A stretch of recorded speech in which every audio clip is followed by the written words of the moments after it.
En el siglo V a.C., la poderosa ciudad-estado de Cartago, dueña de un vasto imperio comercial en el Mediterráneo, decidió mirar más allá del horizonte conocido.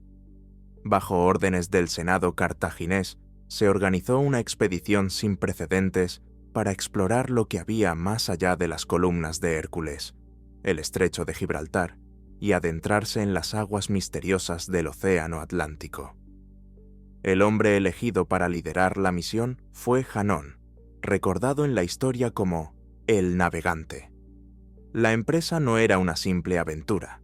Tenía objetivos claros y ambiciosos: establecer colonias cartaginesas a lo largo de la costa, abrir nuevas rutas para el comercio marítimo, tomar contacto con pueblos desconocidos y, si la suerte acompañaba, acceder a los legendarios recursos del África subsahariana: oro, marfil, pieles y especias. Según el propio periplo de Janón, un raro y valioso testimonio en primera persona que ha llegado a nosotros en una copia griega, la expedición partió con unas 60 naves de gran tamaño, cargadas de víveres, armas, animales domésticos y miles de colonos.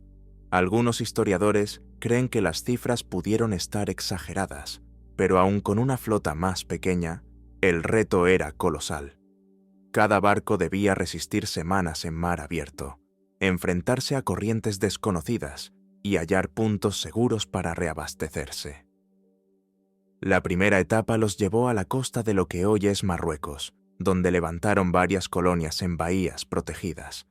Desde allí, la flota continuó bordeando el litoral, entrando en contacto con pueblos pastores que vivían junto a ríos caudalosos. Los cartagineses se sorprendieron al ver animales desconocidos para ellos: manadas de elefantes moviéndose lentamente entre la sabana y grupos de hipopótamos descansando en aguas poco profundas. Tras semanas de navegación, alcanzaron un lugar que Hanón llamó Kerne, posiblemente en la actual costa de Mauritania. Para él era el último puesto seguro, antes de adentrarse en un mundo inexplorado. Más al sur, el paisaje cambió. Durante la noche, veían incontables hogueras encendidas tierra adentro, señal de que la región estaba habitada, y en un tramo de la costa presenciaron un espectáculo aterrador: llamaradas rojas y columnas de humo elevándose hacia el cielo.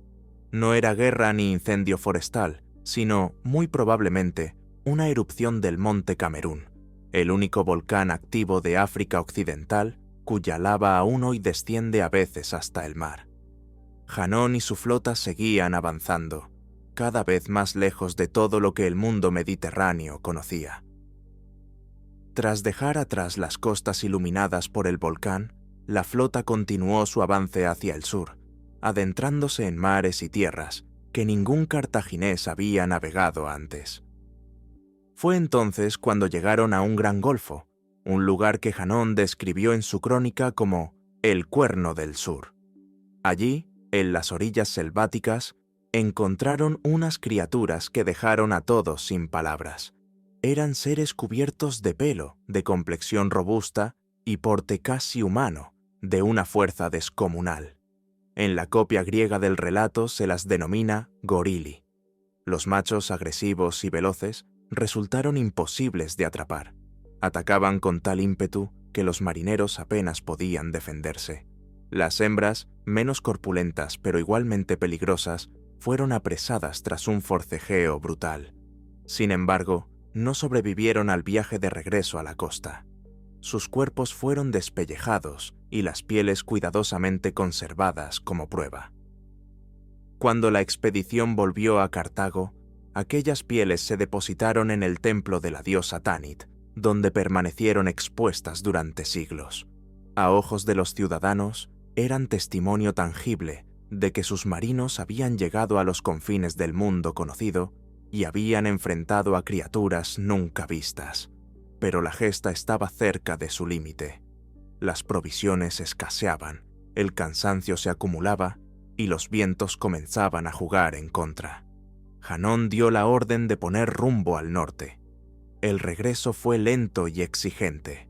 Las corrientes contrarias y las tormentas costeras amenazaban con dispersar la flota. Sin embargo, la disciplina y la experiencia de los fenicios permitieron que, tras semanas de navegación, las naves alcanzaran de nuevo las colonias establecidas en la costa marroquí.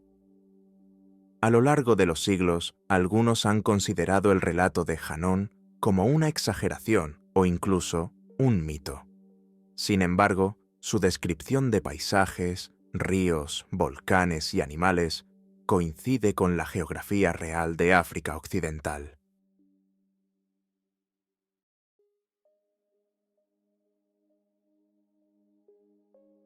En la antigua Mesopotamia, hace más de 4000 años, nació el que muchos consideran el primer gran imperio de la historia.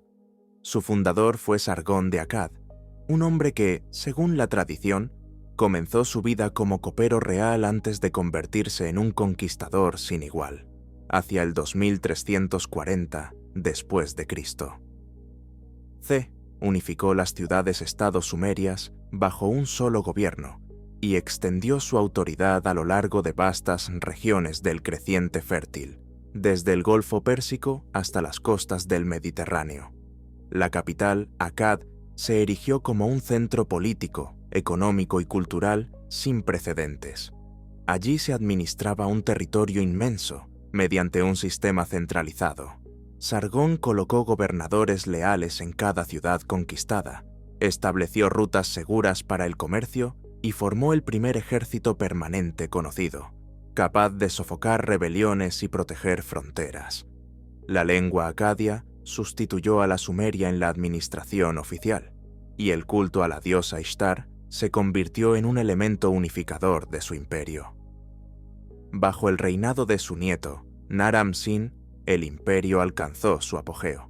Tras derrotar una coalición de rebeldes, se proclamó Dios viviente, un gesto audaz que rompía con la tradición mesopotámica de considerar al rey como representante de los dioses, no como un dios en sí. Su gobierno vio campañas militares victoriosas, un florecimiento del arte y la consolidación de un sistema político que serviría de modelo a reinos posteriores. Pero el esplendor de Akkad fue efímero, hacia el 2150 después de Cristo. El imperio se derrumbó. Las causas siguen siendo debatidas: invasiones de pueblos nómadas guti, crisis internas por disputas sucesorias, revueltas en las ciudades sometidas y, posiblemente, una prolongada sequía que arruinó cosechas y desató hambrunas. La ciudad de Akkad, centro neurálgico del imperio, desapareció de los mapas y con el tiempo del recuerdo físico. Aún así, su legado sobrevivió durante siglos. Babilonios y asirios miraban a los reyes acadios como ejemplos de poder y buena administración. Las inscripciones y leyendas sobre Sargón y Naram-Sin continuaron copiándose y recitándose en escuelas de escribas mucho después de que sus murallas se hubieran convertido en polvo. Akkad dejó de existir como lugar, pero se convirtió en un símbolo, el de la primera vez que la humanidad soñó y logró gobernar un mundo unido bajo una sola corona. Desde el siglo XIX, generaciones de arqueólogos han intentado resolver el enigma de la ubicación de Akkad. Las descripciones de las fuentes antiguas apuntan a la llanura central de Mesopotamia, una región fértil atravesada por los ríos Tigris y Éufrates, situada entre las actuales Bagdad y Samarra. Sin embargo, la información es vaga y a veces contradictoria, lo que ha dado pie a múltiples hipótesis. Dos zonas concentran la mayor parte de las investigaciones. Una, cerca de la confluencia del Tigris con el río Diyala, la otra, en las inmediaciones del río Adjaim. En el siglo XIX, en la provincia de Qadisiyah, se halló la base de una estatua con inscripciones acádicas, un hallazgo que muchos interpretaron como indicio de la antigua capital. No obstante, también es posible que esa pieza hubiera sido trasladada allí siglos después, como botín o reliquia reutilizada. El paso del tiempo ha sido el mayor enemigo de esta búsqueda. Durante milenios, los ríos cambiaron de curso, inundaron y cubrieron la llanura con capas de sedimento, enterrando cualquier rastro visible de la ciudad. muchas de las zonas candidatas están hoy bajo campos de cultivo, aldeas y ciudades modernas, lo que dificulta las excavaciones. Otras se encuentran en áreas con inestabilidad política, donde la investigación arqueológica es peligrosa o directamente imposible.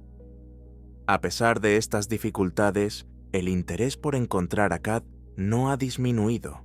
No se trata solo de resolver un rompecabezas geográfico. Descubrir la capital permitiría acceder a inscripciones, archivos y artefactos que revelarían con precisión cómo funcionaba el corazón administrativo, religioso y militar del primer gran imperio del mundo.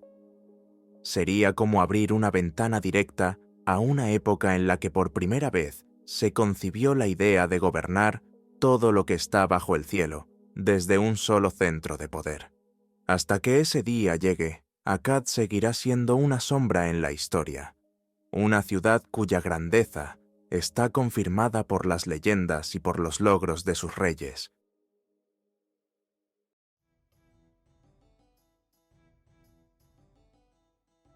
A mediados del siglo I después de Cristo, en pleno esplendor del Imperio Romano, un destacamento militar emprendió una misión que lo llevaría más allá de todo territorio conocido por Roma, adentrándose en el corazón de África.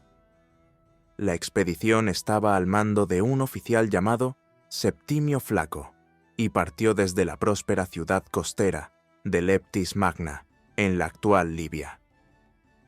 El objetivo inicial era estrictamente militar: castigar a tribus nómadas que hostigaban las rutas comerciales y las caravanas que cruzaban el desierto del Sahara hacia las provincias romanas del norte. El imperio tenía una relación complicada con los garamantes, un pueblo bereber asentado en el Sahara central. Eran ingeniosos agricultores que habían desarrollado un avanzado sistema de canales subterráneos para llevar agua a sus oasis, pero también jinetes veloces y saqueadores ocasionales. La campaña contra ellos fue breve, y una vez aseguradas las rutas, Flaco tomó una decisión audaz: seguir las huellas de las caravanas hacia el sur, atravesando territorios que ningún romano había explorado. La marcha fue dura. El contingente cruzó zonas de dunas interminables y se internó en las montañas Tibesti, un territorio de origen volcánico con gargantas profundas y cráteres apagados, en lo que hoy es Chad. Las condiciones extremas, la escasez de agua y el calor abrasador pusieron a prueba la resistencia de hombres y animales.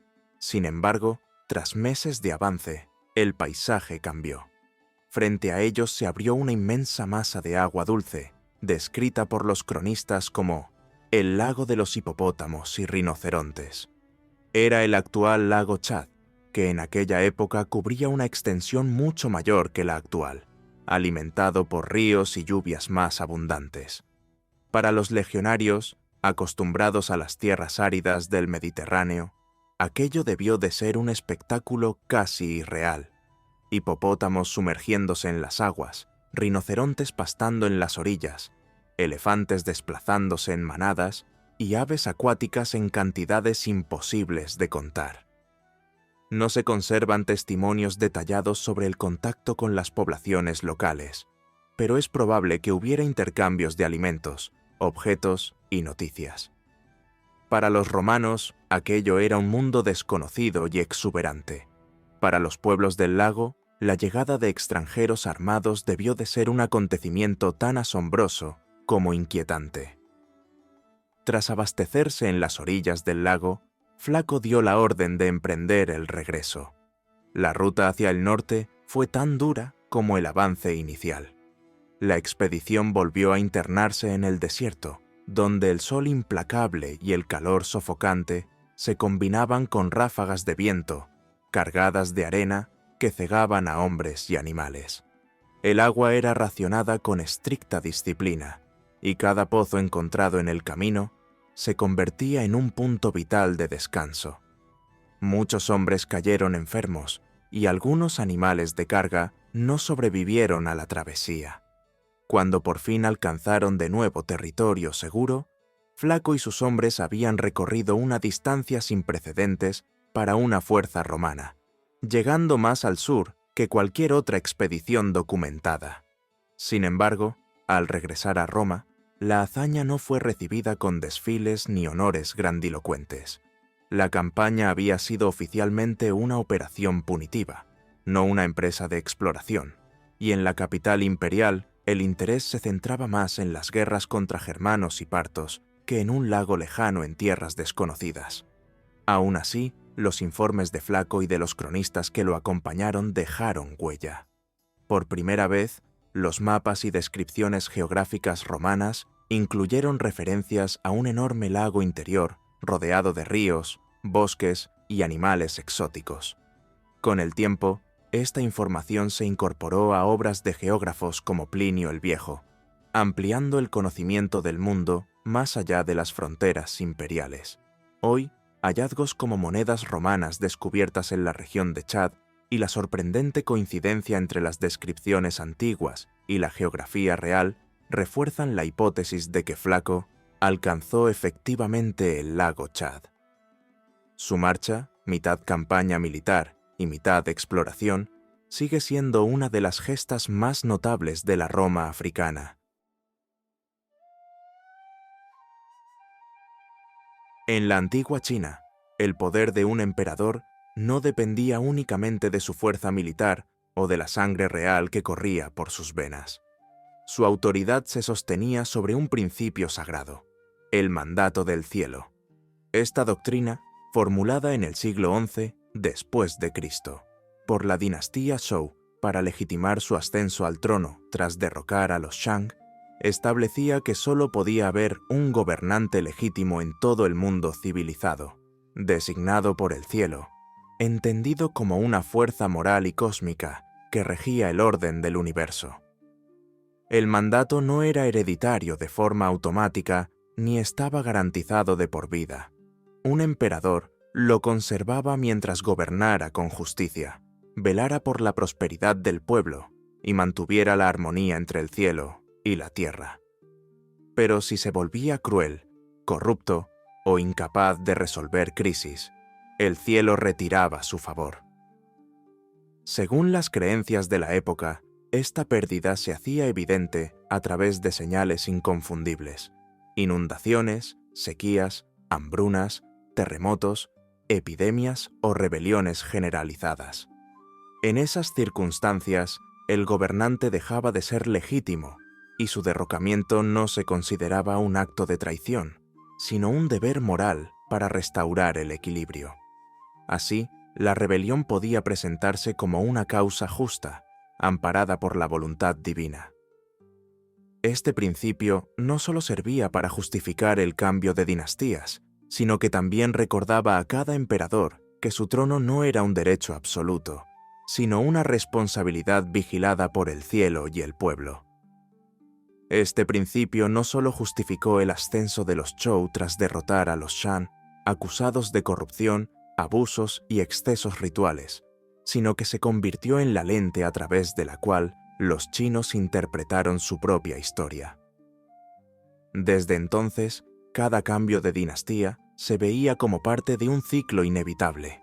Una nueva casa imperial nacía con fuerza, promovía reformas, fortalecía el Estado y aseguraba la prosperidad.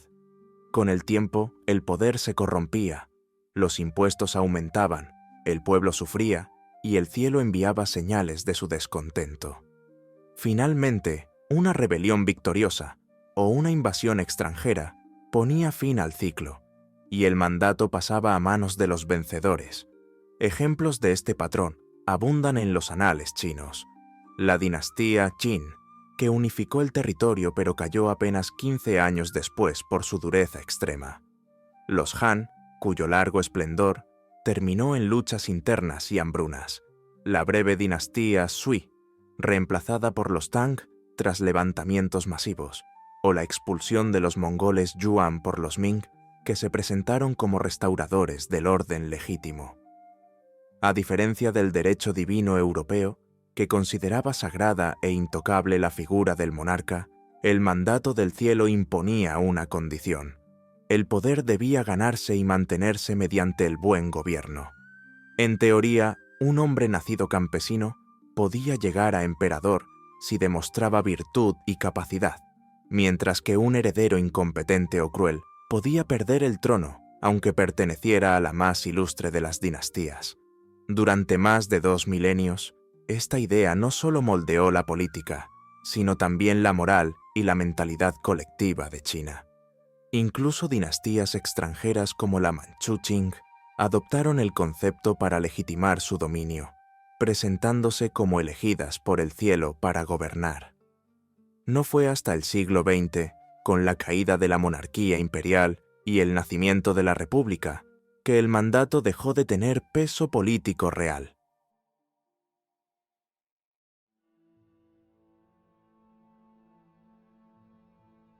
En la memoria de Egipto, el nombre de Menes, que la mayoría de los historiadores identifica con el rey Narmer, ocupa un lugar casi mítico. Hacia el 3100 después de Cristo, este gobernante logró una hazaña que transformó para siempre la historia del Valle del Nilo. Unificó el Alto y el Bajo Egipto, dos reinos que hasta entonces habían coexistido como rivales. Con esa unión nació la primera dinastía, se estableció una autoridad central fuerte y se sentaron las bases del Estado faraónico que perduraría más de 3000 años. La célebre paleta de Narmer, una pieza ceremonial tallada en piedra, lo muestra portando la corona blanca del Alto Egipto en una cara y la corona blanca del Bajo Egipto en la otra roja del Bajo Egipto en la otra, simbolizando la fusión de las dos tierras bajo un solo gobernante. Este acto no solo fue una conquista militar, sino también un gesto político y religioso. A partir de entonces, el faraón sería visto como garante del orden divino, Maat sobre todo el país. Curiosamente, aunque hoy lo llamemos faraón, ese título no existía en su tiempo. En los primeros siglos del antiguo Egipto, el monarca se presentaba con títulos como Rey del Alto y Bajo Egipto o Señor de las dos tierras, reflejando su papel como soberano de ambas regiones. El término faraón procede del egipcio per-a, que significa la gran casa, y que originalmente se refería al palacio real, no a la persona del rey. No fue hasta más de 1000 años después, probablemente durante el reinado de Tutmosis III en el siglo XV a.C., cuando la expresión empezó a usarse para referirse directamente al soberano, en parte como una forma reverente de evitar pronunciar su nombre en contextos formales. Con el tiempo, faraón se convirtió en sinónimo de monarca egipcio y acabó asociado incluso a gobernantes muy anteriores a su uso real. Este cambio en el lenguaje no fue un simple detalle protocolario, sino el reflejo de una transformación profunda en la concepción del poder real. Con el paso de los siglos, el monarca dejó de ser visto únicamente como un soberano humano con autoridad política para convertirse en una figura sagrada, la encarnación viviente de un dios en la tierra. Su persona era intocable, su voluntad incuestionable y su figura, parte esencial del orden cósmico que mantenía el equilibrio del mundo. En ese contexto, mencionar su nombre de forma directa empezó a considerarse inapropiado, casi un sacrilegio. Faraón se convirtió entonces en una fórmula reverente, un título cargado de simbolismo que permitía referirse al soberano sin invocar su identidad personal. Era un equivalente a decir la corona o el trono, en lugar de nombrar al monarca de forma directa. Durante la dinastía XXI, este uso se formalizó aún más. El título comenzó a combinarse con el nombre propio del gobernante, como en Faraón Siamón, fusionando así el respeto institucional con la identidad individual del rey. A partir de entonces, la palabra se consolidó como un emblema de autoridad absoluta y divina. Hoy, el término faraón se aplica de manera retroactiva a todos los reyes del antiguo Egipto, incluso a los que vivieron muchos siglos antes de que la palabra se utilizara. En realidad, Menes o Narmer nunca habría escuchado ese título aplicado a sí mismo. Sin embargo, su reinado inauguró una tradición que, con o sin el nombre, definió la política, la religión y la identidad cultural de Egipto durante más de 3 milenios.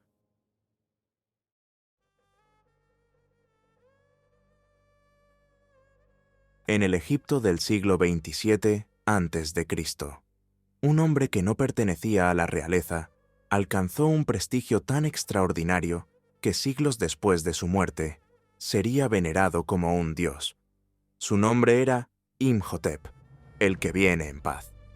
Sirvió como visir del faraón Dişer, pero su talento y versatilidad lo llevaron a desempeñar muchos otros cargos. Sumo sacerdote de Heliópolis, arquitecto, ingeniero, médico y consejero de Estado. Su obra más célebre fue la concepción y supervisión de la pirámide escalonada de Saqqara, la primera gran construcción monumental en piedra de la historia. Este complejo funerario no solo transformó la arquitectura egipcia, sino que marcó el inicio de una tradición que culminaría siglos después en las pirámides de Giza. Imhotep introdujo innovaciones técnicas y simbólicas que convirtieron a la tumba del faraón en un monumento perdurable, capaz de desafiar al tiempo. Imhotep vivió una vida larga, probablemente sirviendo a más de un faraón. A su muerte, su figura no cayó en el olvido. Al contrario, su fama creció con el paso de los siglos. En el Reino Nuevo fue honrado como patrono de los escribas y sabios, y en épocas posteriores llegó a ser deificado como dios de la medicina y la curación. Los griegos, impresionados por su leyenda, lo identificaron con Asclepio, su propia divinidad sanadora. Sin embargo, y a pesar de su notoriedad, el lugar exacto donde Imhotep fue enterrado sigue siendo un misterio. Los textos antiguos sugieren que su tumba se encontraba en la necrópolis de Menfis, posiblemente en Saqqara, pero ninguna excavación ha dado con pruebas concluyentes. Este enigma arqueológico, unido a su legado intelectual y espiritual, ha mantenido viva su figura durante más de 4 milenios. Los textos antiguos apuntan a que Imhotep fue enterrado en la necrópolis de Menfis, probablemente en Saqqara, muy cerca de las obras que lo hicieron célebre. Sin embargo, a pesar de más de un siglo de excavaciones en la zona, ninguna tumba ha podido vincularse de forma concluyente con él. En la década de 1960, el arqueólogo británico Walter Emery creyó estar a punto de resolver el misterio. Guiado por ciertas pistas, una gran concentración de ofrendas votivas, figurillas y momias de Ibis, el ave sagrada del dios Tot, patrón de la sabiduría, emprendió excavaciones en un vasto complejo subterráneo, conocido como el cementerio de animales sagrados. Allí encontró miles de momias cuidadosamente depositadas en galerías y cámaras rituales, evidencia de un importante centro de culto. Sin embargo, la tumba de Imhotep seguía sin aparecer. Las teorías sobre su paradero son diversas. Algunos especialistas piensan que su sepultura podría estar bajo sectores de Saqqara, aún sin excavar, quizá cerca de la pirámide escalonada de Dişer. Otros sugieren que pudo ser destruida en la antigüedad, ya sea por saqueadores o por obras posteriores. Incluso existe la posibilidad de que ya haya sido encontrada, pero que la erosión y el paso de los siglos hayan borrado cualquier inscripción o decoración que permitiera identificarla. En tiempos recientes, la tecnología moderna ha abierto nuevas posibilidades. Estudios con radar de penetración terrestre han detectado estructuras enterradas que podrían albergar restos de importancia, pero todavía no han sido exploradas a fondo. Por ahora, el lugar de descanso final de Imhotep permanece oculto bajo la arena y la piedra.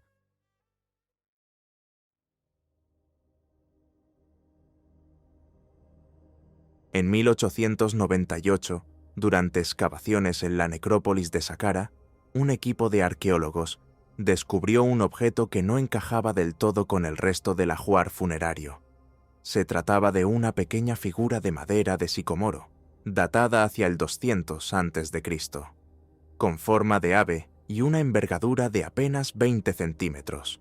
A simple vista parecía una representación más de las muchas que se colocaban en las tumbas egipcias, pero un examen detallado reveló algo inusual.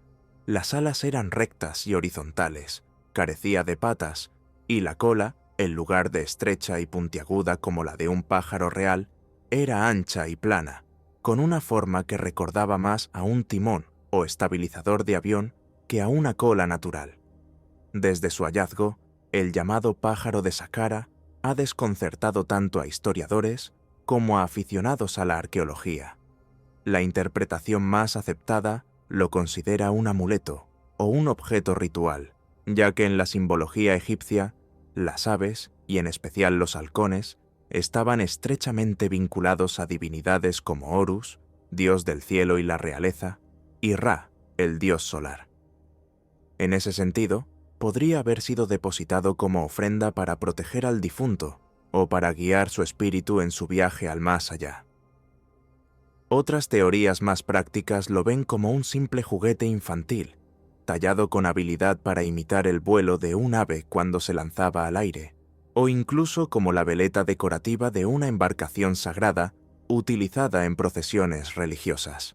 Sin embargo, su diseño aerodinámico poco común ha dado pie a hipótesis más atrevidas que lo relacionan con un conocimiento experimental de vuelo o planeo en el antiguo Egipto. En la década de 1960, el Dr. Khalil Messiha, médico y entusiasta de la aeronáutica, propuso una hipótesis que rompía con las interpretaciones tradicionales. El pájaro de Saqqara no sería un amuleto ni un juguete, sino un modelo de planeador. Según Messiha, su diseño sugería que los antiguos egipcios conocían, al menos de forma empírica, principios básicos de aerodinámica. Para demostrarlo, construyó una réplica a escala real, pero le añadió un estabilizador horizontal en la parte trasera, similar al de los aviones modernos. Con esa modificación, aseguró que el artefacto podía planear de manera estable. Sin embargo, las pruebas posteriores realizadas por otros investigadores no lograron reproducir esos resultados con el diseño original. El objeto, tal como fue encontrado, carece de elementos indispensables para un vuelo controlado, y su peso y centro de gravedad lo harían poco eficiente como planeador. La comunidad científica, en general, se mantiene escéptica y prefiere interpretaciones más convencionales. Pese a ello, las teorías más imaginativas han ido más allá. Algunos han vinculado la pieza con la idea de antiguos astronautas, o con supuestas tecnologías perdidas de civilizaciones avanzadas, aunque no existe ninguna evidencia arqueológica seria que respalde tales afirmaciones. En ausencia de inscripciones o de un contexto funerario que explique su función, el pájaro sigue desafiando una interpretación definitiva. Hoy, el pájaro de Saqqara se exhibe en el Museo Egipcio de El Cairo, protegido en una vitrina, donde su silueta inusual continúa atrayendo miradas y despertando preguntas. Puede que haya sido un simple objeto simbólico, un juguete de lujo, una veleta o incluso un diseño inspirado en la observación minuciosa del vuelo de las aves sobre el Nilo. Sea cual sea la verdad, su función original permanece suspendida en un territorio incierto.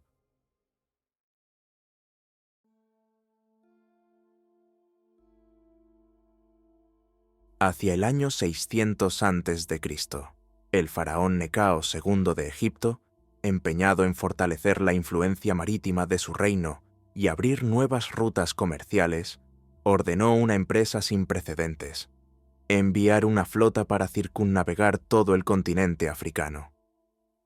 Para una misión de tal magnitud, recurrió a los fenicios, marinos experimentados y comerciantes expertos que dominaban la navegación a vela y a remo en todo el Mediterráneo.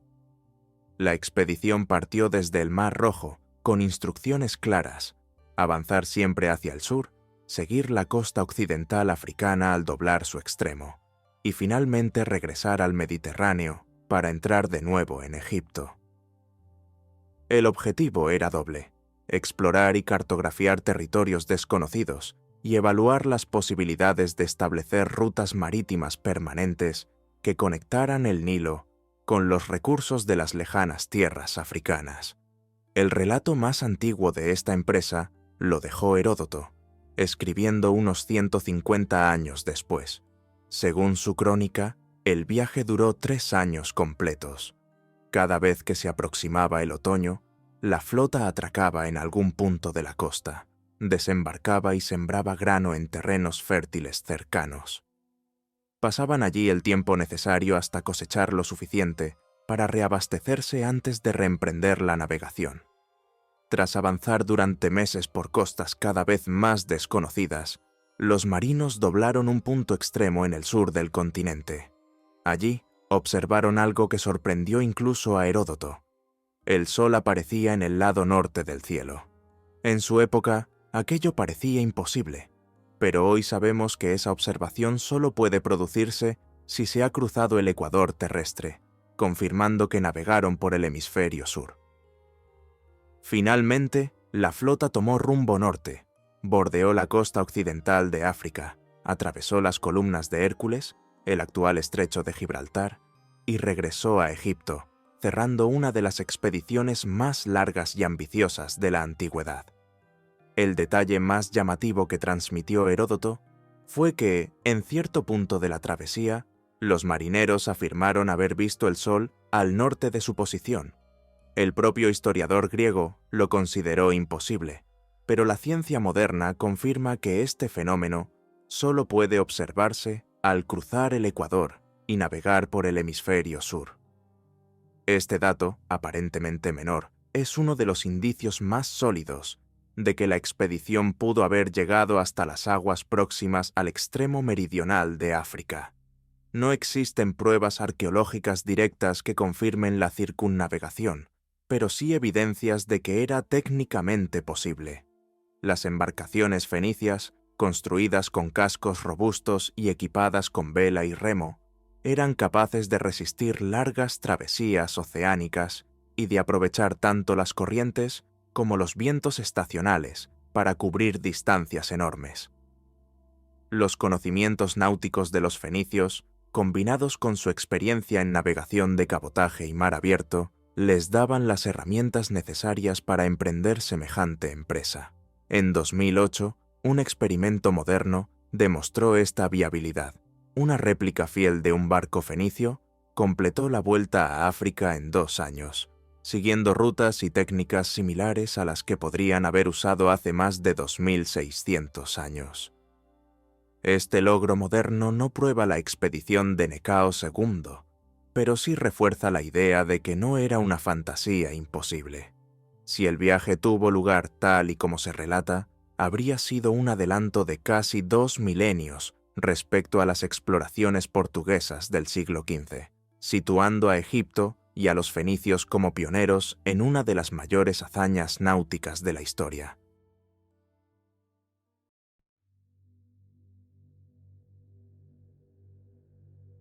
Nefertiti, cuyo nombre significa «La Bella ha llegado», es una de las figuras más fascinantes del antiguo Egipto.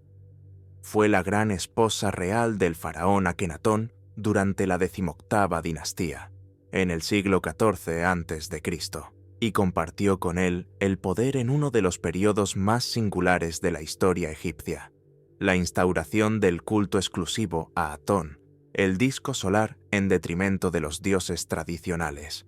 Este cambio religioso, radical y polémico, transformó no solo la vida espiritual del país, sino también su arte y su política. En los relieves y estelas de la época, Nefertiti aparece en un papel que va mucho más allá de lo ceremonial. Se la muestra participando activamente en rituales, recibiendo honores al mismo nivel que el faraón, presidiendo audiencias oficiales e incluso en escenas simbólicas de combate, algo excepcional para una reina. Su imagen, reconocible por la icónica corona azul alargada, se convirtió en uno de los símbolos visuales del reinado de Akenatón. Sin embargo, hacia el año 1330 después de Cristo, Nefertiti desaparece de los registros históricos. Su ausencia ha alimentado teorías diversas. Algunos especialistas sostienen que murió antes que Akenatón y fue enterrada en secreto. Otros creen que adoptó un nuevo nombre, quizá Smenkhkara, y reinó como faraón durante un breve periodo tras la muerte de su esposo. Lo cierto es que no existe un consenso definitivo, y la ubicación de su tumba sigue siendo uno de los grandes enigmas de la egiptología. La hipótesis más mediática surgió en 2015, cuando el egiptólogo británico Nicholas Reeves propuso que la tumba de Tutankamón, descubierta en 1922 por Howard Carter, ocultaba cámaras secretas. Según Reeves, una de ellas podría ser la sepultura original de Nefertiti, sellada y reutilizada tras su muerte. Escaneos por radar realizados en el Valle de los Reyes dieron resultados ambiguos. Algunos mostraban indicios de espacios ocultos, mientras que otros no detectaron nada concluyente.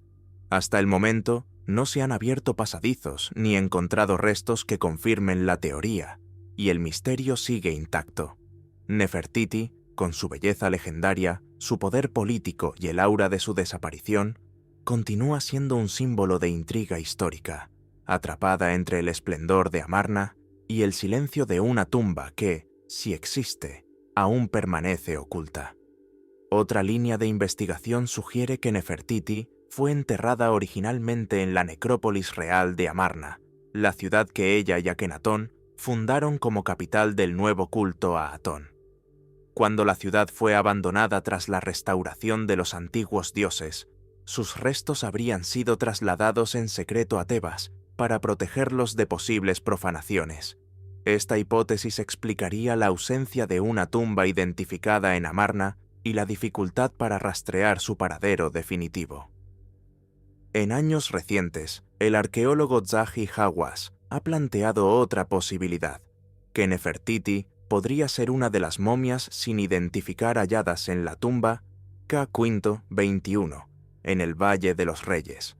Allí yacen dos mujeres de la época amarniana, cuyos cuerpos, aunque deteriorados, conservan suficiente material genético para ser sometidos a análisis de ADN.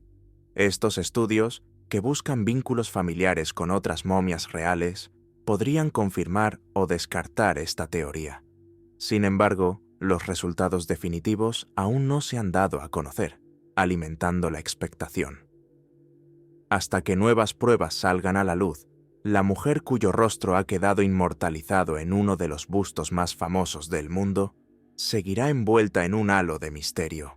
Su tumba, ya sea que repose intacta en algún rincón no explorado del Valle de los Reyes, haya sido destruida en la antigüedad o esté confundida entre sepulturas anónimas, continúa siendo uno de los grandes enigmas de la arqueología egipcia.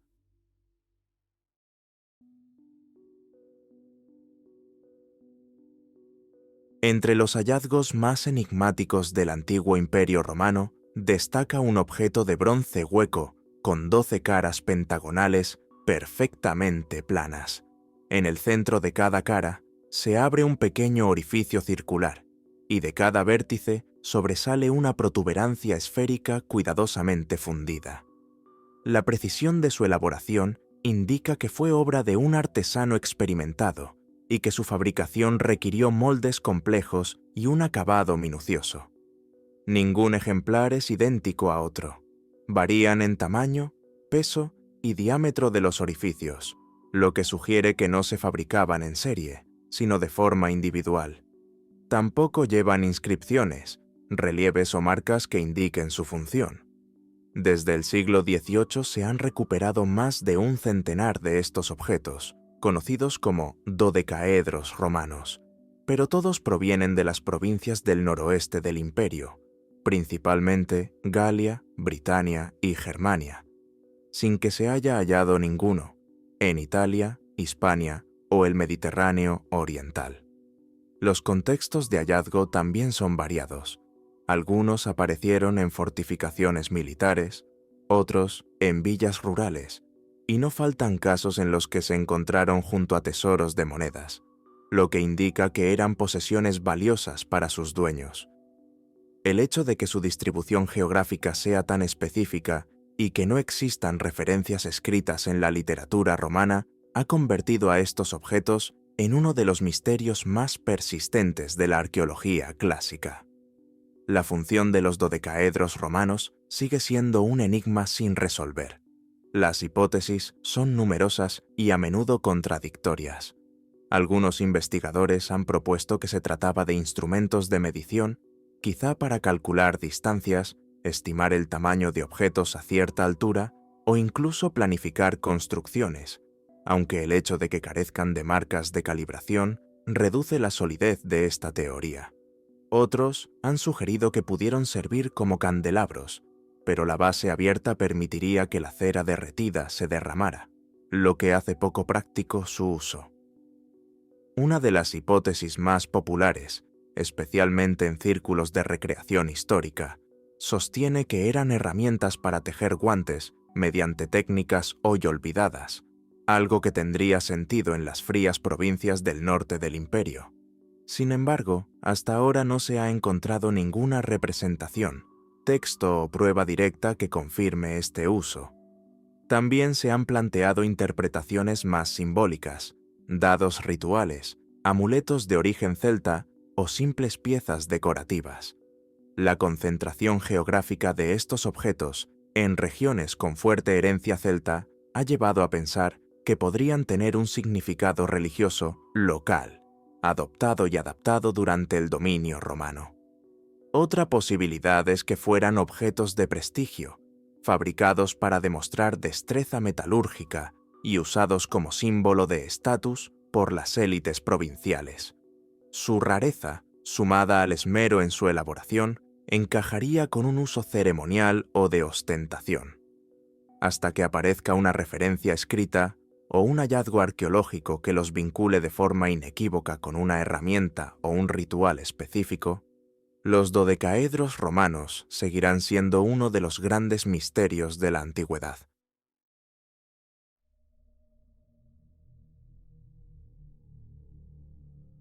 En el siglo III a.C., bajo el reinado de Ptolomeo II, se erigió en Alejandría una institución sin precedentes, concebida para reunir todo el saber del mundo conocido, la Gran Biblioteca.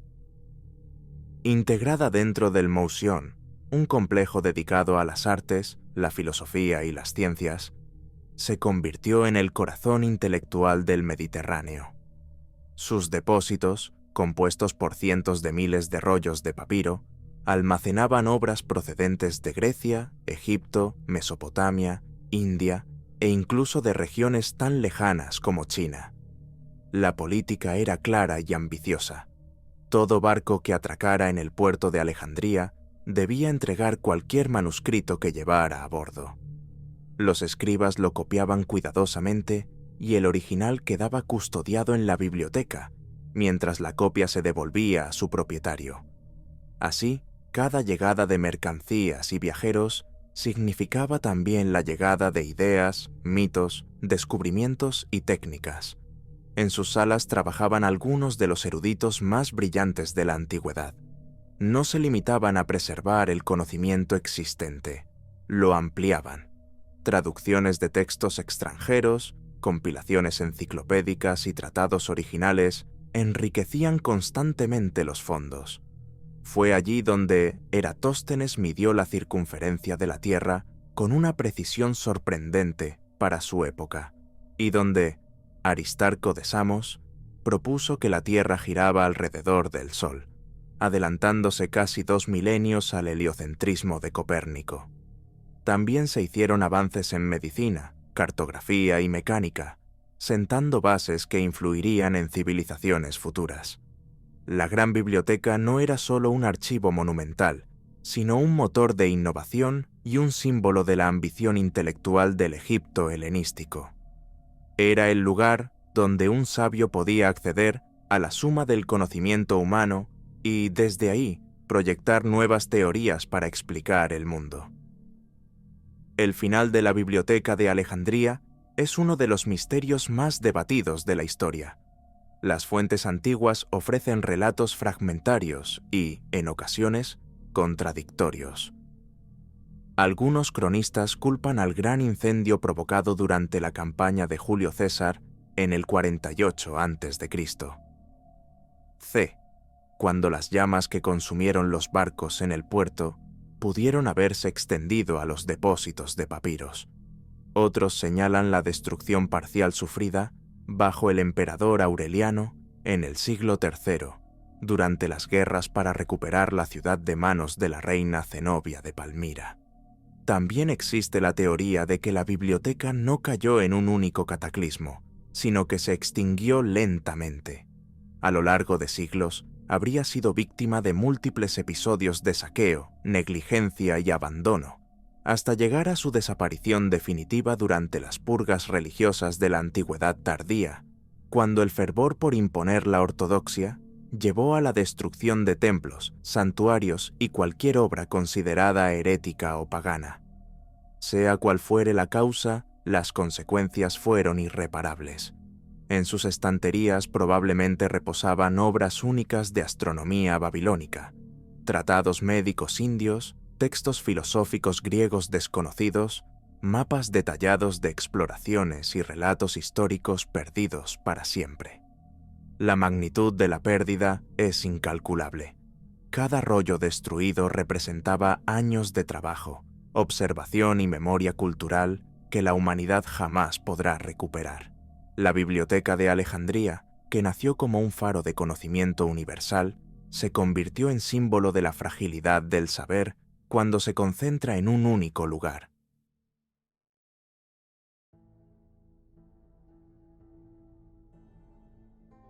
En 1898, en una granja cercana a la localidad de Kensington, Minnesota, el colono sueco Olof Åman descubrió una gran losa de granito parcialmente enterrada entre las raíces de un álamo. Al extraerla y limpiarla, quedó al descubierto una inscripción en runas nórdicas perfectamente talladas. Según su traducción, el texto narraba un episodio dramático ocurrido en el año 1362, más de un siglo antes del viaje de Cristóbal Colón. La inscripción afirmaba que una expedición formada por 8 suecos y 22 noruegos había llegado desde Vinland, nombre que las sagas nórdicas asocian a tierras exploradas en América, probablemente desde Groenlandia, para internarse en el continente. El relato describe que parte del grupo permaneció acampado, mientras otros se alejaron para pescar. Al regresar, encontraron a 10 de sus compañeros muertos, posiblemente tras un ataque de pobladores locales.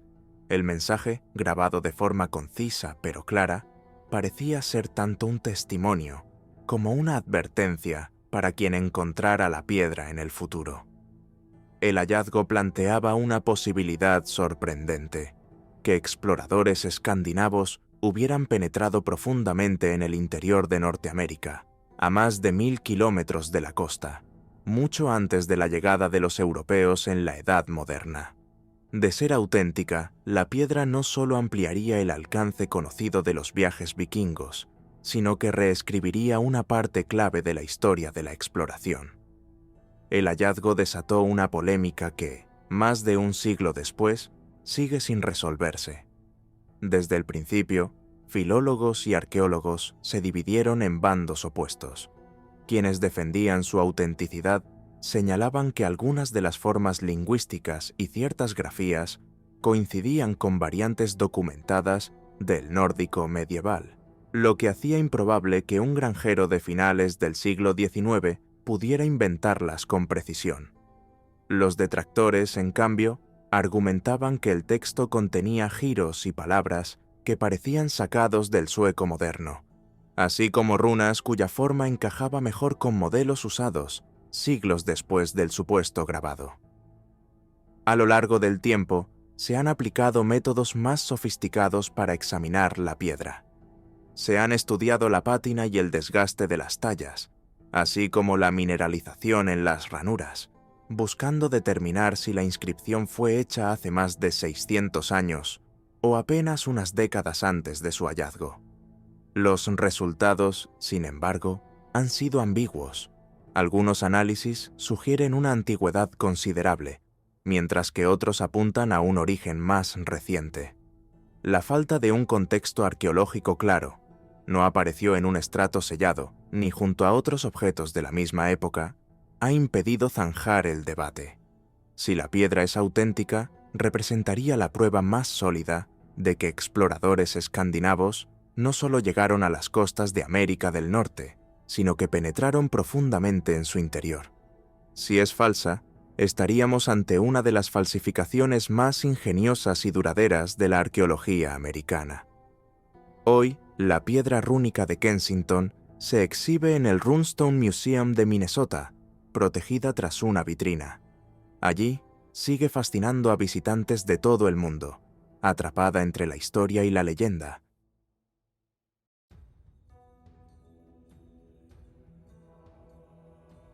En la primavera de 1974, un grupo de campesinos excavaba un pozo en la aldea de Xiyang, en la provincia china de Shanxi, cuando sus herramientas golpearon algo duro bajo la tierra. Al retirar el sedimento, encontraron fragmentos de figuras de arcilla pintada. A medida que continuaron cavando, los restos comenzaron a revelar cabezas, torsos y extremidades humanas esculpidas con asombroso realismo. Pronto quedó claro que no se trataba de simples estatuillas, sino de figuras humanas a tamaño real, dispuestas en perfecta formación militar. Sin saberlo, habían desenterrado uno de los mayores hallazgos arqueológicos del siglo XX, el ejército de terracota del primer emperador de China, Qin Shi Huang. Este ejército, enterrado hace más de 2200 años, fue creado con un propósito ceremonial y simbólico: proteger al emperador en la otra vida como lo había hecho su ejército en vida. Miles de soldados de arcilla, junto con arqueros, lanceros, oficiales, aurigas y caballos, se alineaban en fosos cuidadosamente diseñados, listos para una batalla eterna. Cada figura presenta rasgos únicos, distintos peinados, armaduras, expresiones faciales y posturas, como si cada soldado hubiera sido modelado a partir de un individuo real. En su origen, todas las figuras estaban pintadas con vivos pigmentos que resaltaban sus ropajes, armas y rasgos, pero el paso del tiempo y la exposición al aire hicieron que casi toda esa policromía se perdiera. Aún así, incluso sin su color original, el nivel de detalle y realismo sigue asombrando a arqueólogos y visitantes de todo el mundo. Las excavaciones iniciales revelaron 3 fosos principales, cada uno con miles de figuras alineadas en formación de batalla. El foso más grande, de más de 200 metros de largo, contiene la infantería y la caballería dispuestas como si estuvieran listas para marchar. Otro foso alberga unidades de élite y carros de guerra, mientras que el tercero parece representar una guardia de honor destinada a escoltar al emperador. Las armas halladas junto a las figuras, espadas, lanzas, ballestas, no eran simples reproducciones, estaban fabricadas en bronce y conservaban un afilado sorprendente gracias a técnicas de aleación avanzadas para la época. Pero estos fosos son solo una parte del gigantesco complejo funerario. A 1,5 kilómetros se alza un túmulo artificial que cubre la tumba central de Qin Shi Huang. Las crónicas antiguas describen su interior como una recreación en miniatura del imperio. Palacios, torres, murallas y ríos de mercurio que representaban mares y corrientes, todo dispuesto para que el emperador reinara eternamente. Estudios recientes con sensores han detectado concentraciones anormales de mercurio en el subsuelo, lo que respalda, al menos en parte, la veracidad de esas antiguas descripciones. Por temor a dañar el contenido y por la dificultad de conservar los materiales, especialmente la pintura original que se degrada al entrar en contacto con el aire, la tumba central permanece sellada, intacta, desde hace más de 2 milenios.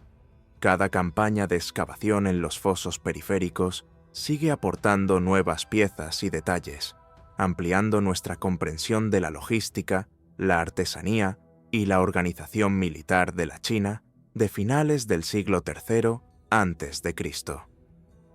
El ejército de terracota, inmóvil y silencioso, sigue custodiando los secretos de su señor. Es, al mismo tiempo, un monumento al poder absoluto de un hombre y un recordatorio del talento artístico y técnico de una civilización que buscó la eternidad en la arcilla. A lo largo de estas 13 historias, hemos viajado por milenios y continentes, explorando los enigmas que la humanidad ha dejado como huella. Ciudades desaparecidas, reinas sin tumba, expediciones imposibles, artefactos que desafían toda explicación y monumentos destinados a la eternidad.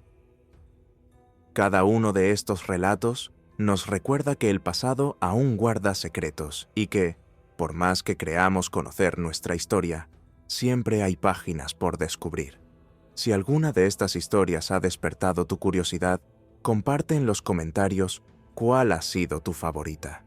Y si quieres seguir explorando los misterios que el tiempo se resiste a revelar, suscríbete y acompáñanos en nuestro próximo viaje al corazón de lo desconocido.